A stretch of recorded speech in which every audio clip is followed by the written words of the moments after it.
Hello, it's Eric here, and then I'm sitting at a public pier, a public pier where you can tie your boats and stuff like that. And it also doubles as a kind of a public swimming pool, yeah, or what they call a rock pool in Australia, yeah. And I want to tell you a funny story about how somebody can have the cake and eat it too, And I'm talking about the index fund managers. And so what happens is,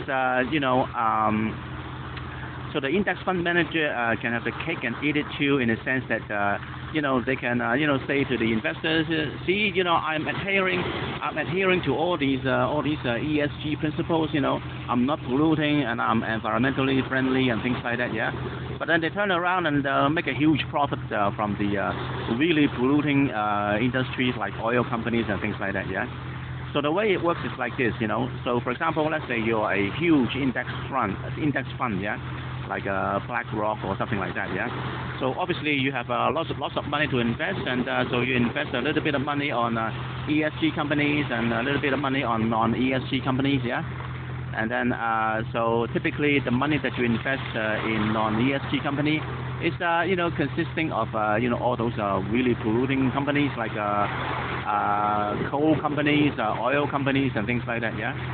And then so if you are the managing director of an oil company, and then you say, well, I want to spend more investment, to drill more oil, drill for more oil, And why? Well, because the oil price is sky high at the moment, And then so it's very tempting to for the oil company managing director to drill for more oil, yeah.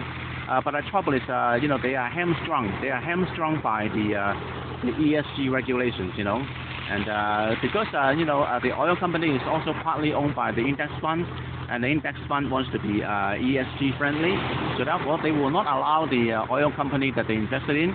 They will not allow the oil company to spend more capital expenditure on oil drilling, yeah. So then, but as I said, if you're the oil company managing director, you are very tempted to spend more money to drill more oil, yeah, simply because the oil price is so high at the moment, yeah. So one way out is, for the oil company managing director, for him to get out is, the oil company can decide to go private, Because if the company goes private, then the oil company managing director will not be subject to all those really troublesome ESG regulations anymore. Yeah. So therefore, one way for the oil company to get out of this ESG constraint is to go private.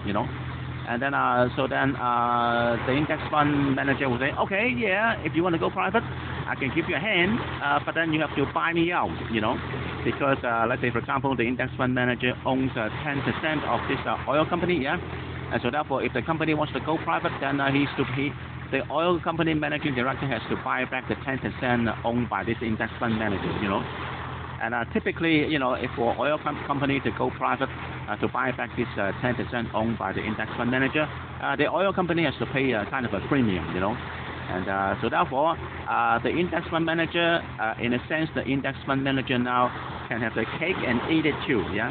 In the sense that the index fund manager can say to the investors, well, look, I'm ESG friendly, but then they turn their back and then turn around and say, say to the oil company, you can buy me out, and then you can do whatever you like. You drill for as much oil as you like, But then you have to pay, but then you have to buy me out, and then pay me back that 10% ownership plus a bit of a premium, yeah.